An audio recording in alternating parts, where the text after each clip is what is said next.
Next page is the progress page. From the progress page, I will check that I have accuracy high, and I will set in the runway threshold for my arrival runway to give me bearing and distance directly to that point. It gives me good situational awareness. That distance right there becomes very useful when knowing when to start decelerating the aircraft, such as activating the approach phase, as well as selecting it so that we can manage the descent all the way down.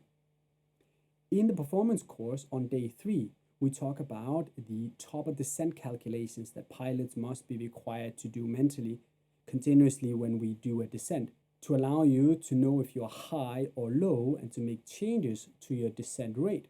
This is part of what's taught in the performance course, and the information here, track miles to go, is part of that, and that gives you complete situational awareness.